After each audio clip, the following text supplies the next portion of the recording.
Hey, Armaj, just what it mean to you to get named a team captain, and how have you built rapport with your teammates since you've been here over the last year?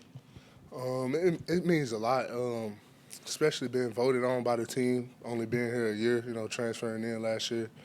Just knowing that I got that respect and that love in the locker room, I think I took time to build genuine relationships with pretty much everybody on that team. Not just hey, what's up, and just speaking to them, like having something in common with them or a little joke, inside joke that we can have. So I'm just glad that it's paying off. They respect me on and off the field.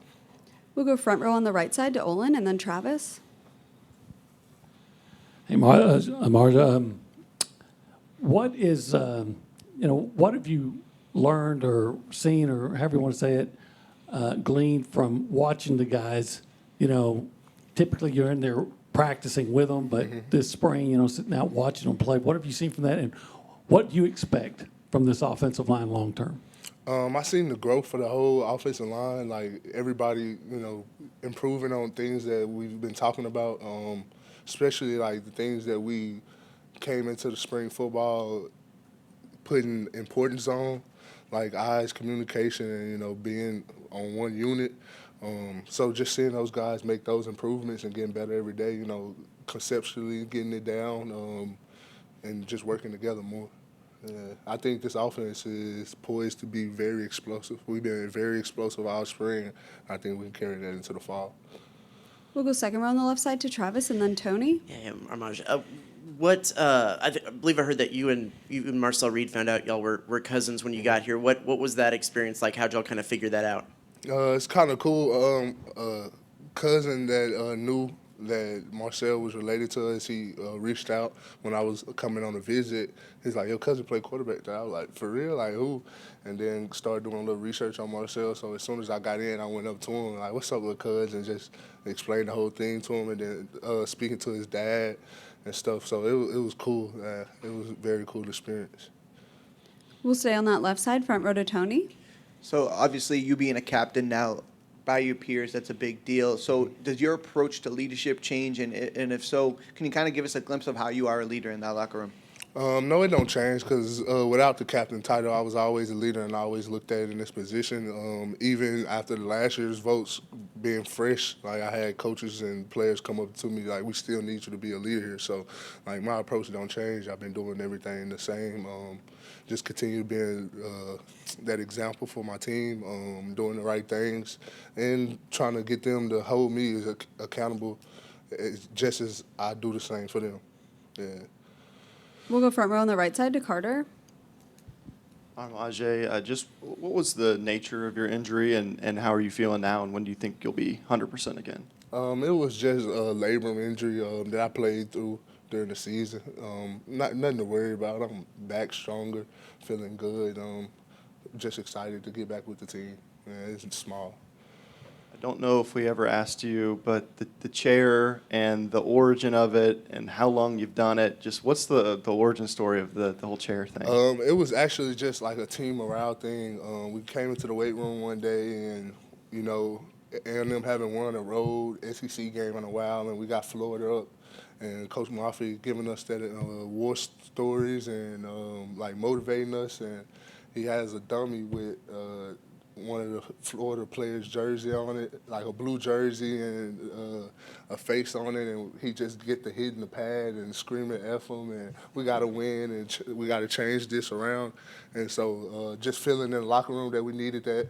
And he brought the chair just, to keep that energy going. So I just brought it out. And people took pictures and it went viral, so it kept with it. And we started adding stickers, and it became something that the team was looking forward to. So is it here to stay? Hopefully, yeah. And then last one, just this offensive line, you touched on it a little bit, but when you guys have as much experience as you all have, so what do you think this group is capable of this coming season? Joe Moore, and leading this team into a national championship. Then we got the pieces behind the line, and we got the defense to do it. And so we growing every day. I think we poised to not just one person, me, Trey, or anybody else. You could say it's going to be a collective thing, and I feel like we 6, 7 deep, and we show our experience and how we grew together and make us the best offensive line in the country this year. We'll go back behind the lights on the left side to Nicole. Armaj, just how motivated is this line in this position going into the spring with just this week left with how last year ended?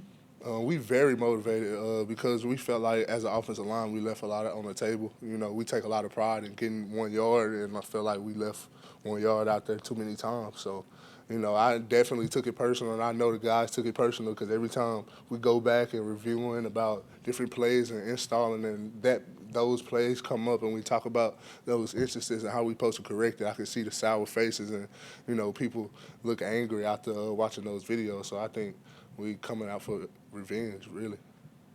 We'll go second row on the left side to Alex and then Travis. Yeah, just follow up to Carter's question. Were you surprised that the chair got as much traction as it did during the season last year? Yeah, definitely. It kind of got me nervous a little bit. After the Florida game, I ain't take it like the week or two after. And then my Instagram and Twitter just blew up, like, bring the chair. Where's the chair? We haven't seen the chair. So, and then our team was asking for it. So I just kept bringing it. I was surprised, though, because it wasn't for the fans. It wasn't for anything like that. It was really just to motivate my team. And this one's a little different of a topic, but the spring transfer window opened today. How is the transfer portal talked about within this program, and just how coaches and players view it for guys, knowing that it is very prevalent these days? Yeah, we're not acting dumb to it. We know it's there, and we know it's an avenue to make our team better.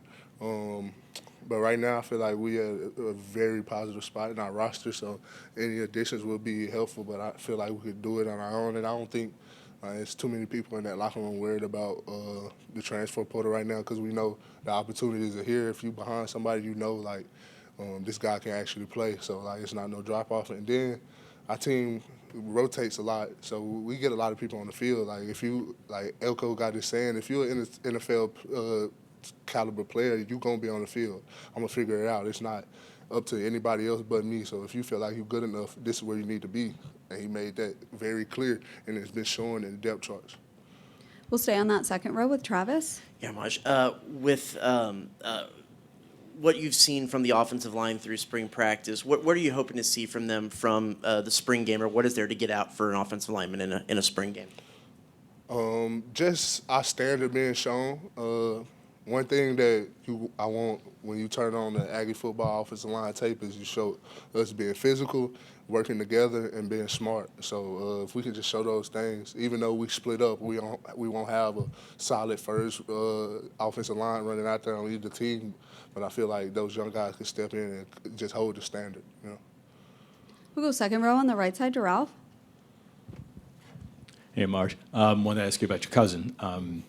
He comes into this season as the unquestioned starter. What's the difference that you see in him this year as a leader, as a quarterback, as a player, as a person, than last year when he was still backup?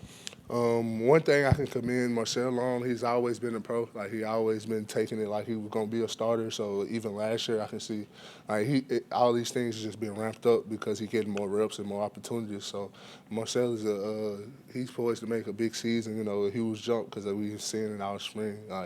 Kid can spin the ball and put it wherever he wants it and throw it how far he wants it. So I'm just excited to get him the pieces to do it.